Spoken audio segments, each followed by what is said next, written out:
ವೀಕ್ಷಕರೆಲ್ಲರಿಗೂ ಸಾಪ್ತಾಹಿಕ ಭವಿಷ್ಯವಾಣಿ ವಿಶೇಷ ಕಾರ್ಯಕ್ರಮಕ್ಕೆ ಸ್ವಾಗತ. ಸ್ನೇಹಿತರೆ, ಏಪ್ರಿಲ್ ತಿಂಗಳ ಈ ವಾರದಲ್ಲಿ ನೀಚಭಂಗ ರಾಜಯೋಗವು ಪ್ರಭಾವಶಾಲಿಯಾಗಿರುವುದು. ಈ ವಾರದ ಆರಂಭದಲ್ಲಿ ಬುಧನು ತನ್ನ ನೀಚ ರಾಶಿಯಾದ ಮೀನ ರಾಶಿಯಲ್ಲಿ ಚಲಿಸಲಿದ್ದಾನೆ. ಹಾಗೆ ಈ ವಾರ ಧನ ಯೋಗದ ನಿರ್ಮಾಣವಾಗಲಿದೆ. ಚಂದ್ರ ಮತ್ತು ಮಂಗಳ ಪರಸ್ಪರ ಸಪ್ತಮ ದೃಷ್ಟಿಯಲ್ಲಿ ಚಲಿಸಲಿದೆ. ಮೀನ ರಾಶಿಯಲ್ಲಿ ಮಂಗಳ ತನ್ನ ಸಂಚಾರವನ್ನು ಮಾಡುವುದು ಮತ್ತು ಚಂದ್ರನು ಕನ್ಯಾ ರಾಶಿಯಲ್ಲಿ ತನ್ನ ಚಲನೆಯನ್ನು ಮಾಡಲಿದೆ. ಈ ಎರಡು ಗ್ರಹಗಳ ಪರಸ್ಪರ 7ನೇ ದೃಷ್ಟಿಯಲ್ಲಿ ಚಲಿಸುವ ಮೂಲಕ ಧನ ಯೋಗದ ನಿರ್ಮಾಣವಾಗುವುದು. ಗ್ರಹಗಳ ಈ ಸಂಯೋಗದಿಂದಾಗಿ ಜನರು ತಮ್ಮ ಕುಟುಂಬ ಜೀವನದಲ್ಲಿ ಸಂತೋಷ, ಸುಖ, ಸಮೃದ್ಧಿಯನ್ನು ಪಡೆಯುವ ಯೋಗ ನಿರ್ಮಾಣಗೊಳ್ಳುವುದು ಮತ್ತು ಪ್ರಯಾಣದಿಂದ ಅಪಾರ ಯಶಸ್ಸನ್ನು ಗಳಿಸುವಿರಿ. ಏಪ್ರಿಲ್ 27ರಿಂದ ಮೇ 3ರವರೆಗಿನ ವೃಶ್ಚಿಕ ರಾಶಿಯವರ ಭವಿಷ್ಯವನ್ನು ತಿಳಿದುಕೊಳ್ಳೋಣ. ಈ ವಾರ ವೃಶ್ಚಿಕ ರಾಶಿಯವರ ಫಲಾಫಲಗಳೇನು, ಗ್ರಹಗತಿಗಳು ಹೇಗಿರಲಿವೆ, ಕೌಟುಂಬಿಕ, ಸಾಮಾಜಿಕ ಜೀವನ ಹಾಗೂ ವ್ಯಾಪಾರ ವಹಿವಾಟು ಹೇಗೆ ನಡೆಯಲಿದೆ, ಅಲ್ಲದೆ ಯಾವೆಲ್ಲ ಸಮಸ್ಯೆಗಳು ನಿಮ್ಮನ್ನು ಈ ಸಾಪ್ತಾಹಿಕದಲ್ಲಿ ಕಾಡಲಿವೆ, ಅವುಗಳಿಗೆ ಪರಿಹಾರಗಳೇನು ಎಂಬುದನ್ನು ತಿಳಿಯಲು ಈ ವಿಡಿಯೋವನ್ನು ಸಂಪೂರ್ಣವಾಗಿ ವೀಕ್ಷಿಸಿ. ನೀವಿನ್ನೂ ನಮ್ಮ ಚಾನೆಲ್ ಸಬ್ಸ್ಕ್ರೈಬ್ ಮಾಡದೇ ಇದ್ದರೆ ಕೂಡಲೇ ನಮ್ಮ ಚಾನೆಲ್ ಸಬ್ಸ್ಕ್ರೈಬ್ ಮಾಡಿ. ಹೆಚ್ಚಿನ ವಿಡಿಯೋ ಅಪ್ಡೇಟ್ಗಾಗಿ ಪಕ್ಕದ ಬೆಲ್ ಐಕಾನ್ ಬಟನ್ ಕ್ಲಿಕ್ ಮಾಡಿ.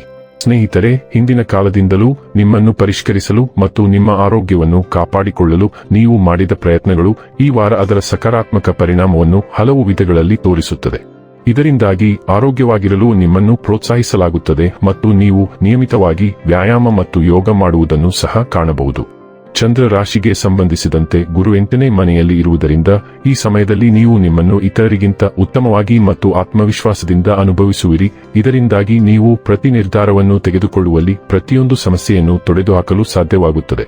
ಈ ವಾರ ನಿಮ್ಮ ಆರ್ಥಿಕ ಜೀವನವು ಉತ್ತಮವಾಗಿರುತ್ತದೆ ಎಂದು ಹೇಳಲಾಗುವುದಿಲ್ಲ. ಈ ಇಡೀ ವಾರ ನೀವು ಹಣಕಾಸಿಗೆ ಸಂಬಂಧಿಸಿದ ಸಮಸ್ಯೆಗಳನ್ನು ಎದುರಿಸಬೇಕಾಗಬಹುದು. ಇದರೊಂದಿಗೆ ಈ ಸಮಯದಲ್ಲಿ ಉಳಿತಾಯ ಮಾಡುವಲ್ಲಿಯೂ ನೀವು ವಿಫಲರಾಗಬಹುದು. ಇದರಿಂದಾಗಿ ನಿಮ್ಮ ಮಾನಸಿಕ ಒತ್ತಡ ಹೆಚ್ಚಾಗುತ್ತದೆ. ಈ ವಾರ ನೀವು ಸಮಾಜದ ಅನೇಕ ದೊಡ್ಡ ಜನರನ್ನು ಭೇಟಿ ಮಾಡಲು ಸಾಧ್ಯವಿದೆ. ಅಂತಹ ಪರಿಸ್ಥಿತಿಯಲ್ಲಿ ಈ ಅವಕಾಶದ ಸೂಕ್ತ ಲಾಭವನ್ನು ಪಡೆದುಕೊಳ್ಳಲು ನೀವು ಸಹ ಪ್ರಯತ್ನಿಸಬೇಕು. ರಾಹು ಚಂದ್ರ ರಾಶಿಗೆ ಸಂಬಂಧಿಸಿದಂತೆ 4ನೇ ಮನೆಯಲ್ಲಿ ಇರುವುದರಿಂದ ಈ ವಾರದಲ್ಲಿ ಸಾಧಿಸಿದ ಲಾಭಗಳನ್ನು ಬಲಪಡಿಸಲು ಮತ್ತು ಹೊಸದನ್ನು ಪ್ರಾರಂಭಿಸಿ ಮುಂಬರುವ ಸಮಯಕ್ಕೆ ಬಲವಾದ ಅಡಿಪಾಯ ಮತ್ತು ಕಾರ್ಯತಂತ್ರವನ್ನು ರಚಿಸುವ ಮೂಲಕ ನೀವು ಸರಿಯಾದ ನಿರ್ಧಾರಗಳನ್ನು ತೆಗೆದುಕೊಳ್ಳುತ್ತೀರಿ. ಇದಕ್ಕಾಗಿ ನಿಮ್ಮ ಹಿರಿಯ ಅಧಿಕಾರಿಗಳು ಮತ್ತು ತಜ್ಞರ ಸಹಾಯ ಪಡೆಯಬಹುದು. ನಿಮ್ಮ ರಾಶಿಚಕ್ರದ ಸ್ಥಳೀಯರಿಗೆ ಈ ವಾರದ ಸಮಯವು ಶಿಕ್ಷಣಕ್ಕೆ ಸಂಬಂಧಿಸಿದ ವಿಷಯಗಳಿಗೆ ಸಾಮಾನ್ಯಕ್ಕಿಂತ ಕಡಿಮೆ ಉತ್ತಮವಾಗಿರುತ್ತದೆ. ಏಕೆಂದರೆ ಈ ಸಮಯದಲ್ಲಿ ಅಧ್ಯಯನದ ಅಭ್ಯಾಸ ಮಾಡುವಾಗ ನೀವು ಕೆಲವು ಸವಾಲುಗಳನ್ನು ಎದುರಿಸಬೇಕಾಗಬಹುದು. ಇದರಿಂದಾಗಿ ಅಧ್ಯಯನದತ್ತ ಗಮನ ಹರಿಸಲು ಕಷ್ಟವಾಗಬಹುದು. ನಿಮ್ಮ ಅಧಿಪತಿ ಮಂಗಳ ಗ್ರಹವು ನಿಮ್ಮ 6ನೇ ಮನೆಯನ್ನು ಆಳುವ ಮೇಷರಾಶಿಯ ಮೂಲಕ ಚಲಿಸುತ್ತಿದೆ. ಆದ್ದರಿಂದ ನಿಮ್ಮ ಕೆಲಸದ ಸ್ಥಳ, ದಿನಚರಿಗಳು ಮತ್ತು ಆರೋಗ್ಯಕ್ಕೆ ಸಂಬಂಧಿಸಿದ ಬಹಳಷ್ಟು ಘಟನೆಗಳು ನಡೆಯಲಿವೆ. ಮಂಗಳ ಗ್ರಹವು ಬುಧ ಗ್ರಹದೊಂದಿಗೆ ಸಂಧಿಸುವುದರಿಂದ ನೀವು ಕೆಲಸದಲ್ಲಿ ಸತತ ಚರ್ಚೆಗಳನ್ನು ಹೊಂದಿರುತ್ತೀರಿ. ಆದರೆ ನೀವು ಕಿರಿಕಿರಿಗೊಳ್ಳದಂತೆ ನೋಡಿಕೊಳ್ಳಿ, ಏಕೆಂದರೆ ಮಂಗಳ ಮತ್ತು ಬುಧ ವೇಗದ ಮತ್ತು ಉಗ್ರ ಗ್ರಹಗಳಾಗಿವೆ. ನೀವು ಬಹಳಷ್ಟು ಕೆಲಸಗಳನ್ನು ಗಡುವನ್ನು ಎದುರಿಸಬೇಕಾಗುತ್ತದೆ ಅಥವಾ ಯೋಜನೆಗಳಲ್ಲಿ ತ್ವರಿತ ಬದಲಾವಣೆಗಳಿರುತ್ತವೆ. ನಿಮ್ಮ ಜೀರ್ಣಕ್ರಿಯೆಗೆ ಸಂಬಂಧಿಸಿದ ಸಣ್ಣ ಸಮಸ್ಯೆಗಳಿರುತ್ತವೆ. ಆದ್ದರಿಂದ ನಿಮ್ಮ ಆಹಾರವು ಬಹಳ ಮುಖ್ಯವಾಗಿದೆ ಮತ್ತು ನೀವು ಉತ್ತಮ ಆಹಾರವನ್ನು ಪಡೆಯುತ್ತಿದ್ದೀರಿ ಎಂದು ಖಚಿತಪಡಿಸಿಕೊಳ್ಳಿ.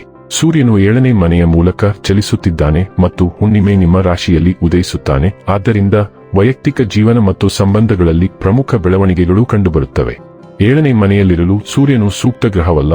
ಆದ್ದರಿಂದ ವೈಯಕ್ತಿಕ ಅಥವಾ ವೃತ್ತಿಪರ ಕ್ಷೇತ್ರದ ಜನರೊಂದಿಗೆ ಕೆಲವು ಸಮಸ್ಯೆಗಳು ಉಂಟಾಗುತ್ತವೆ. ಅವರು ನಿಮ್ಮ ಬದ್ಧತೆಯನ್ನು ಅಥವಾ ಸಂಬಂಧದಲ್ಲಿ ನಿಮ್ಮ ಒಳಗೊಳ್ಳುವಿಕೆಯನ್ನು ಪ್ರಶ್ನಿಸಬಹುದು. ಹುಣ್ಣಿಮೆಯು ಸಣ್ಣ ಪುಟ್ಟ ಆರೋಗ್ಯ ಸಮಸ್ಯೆಗಳನ್ನು ತರುತ್ತದೆ ಮತ್ತು ಕೆಲವು ವೈಯಕ್ತಿಕ ವಿಷಯಗಳಲ್ಲಿ ಪೂರ್ಣಗೊಳ್ಳುತ್ತದೆ. ಉದಾಹರಣೆಗೆ ಸಮಸ್ಯೆಯ ಮುಕ್ತಾಯ. ನೀವು ನಿಮ್ಮ ನೋಟವನ್ನು ಸುಧಾರಿಸಲು ಪ್ರಯತ್ನಿಸುತ್ತೀರಿ, ಆದ್ದರಿಂದ ನೀವು ಕೆಲವು ಸೌಂದರ್ಯ ಅಥವಾ ಆರೋಗ್ಯ ಚಿಕಿತ್ಸೆಗಳನ್ನು ನಿರೀಕ್ಷಿಸಬಹುದು. ಈ ವಾರ ಶುಕ್ರನು ಮಿಥುನ ರಾಶಿಯಲ್ಲಿ ಚಲಿಸುವುದರಿಂದ ಆರ್ಥಿಕವಾಗಿ ಉತ್ತಮವಾಗಿರುತ್ತದೆ ಮತ್ತು ಅದು ನಿಮ್ಮ 8ನೇ ಮನೆಯನ್ನು ಪೋಷಿಸುತ್ತದೆ. ಆದ್ದರಿಂದ ಹಠಾತ್ ಆರ್ಥಿಕ ಆಶೀರ್ವಾದ ಬರುತ್ತದೆ. ನಿಮ್ಮ ಸಾಲಗಳು, ತೆರಿಗೆ, ಪಿಎಫ್ ಮತ್ತು ವಿಮೆಯ ಬಗ್ಗೆ ನಿಮಗೆ ಸುಲಭವಾದ ಪ್ರಕ್ರಿಯೆ ಇರುತ್ತದೆ. ಜಂಟಿ ಉದ್ಯಮಗಳು ಮತ್ತು ಜಂಟಿ ಹಣಕಾಸಿನ ವಿಷಯದಲ್ಲಿ ಪ್ರಗತಿ ಇರುತ್ತದೆ.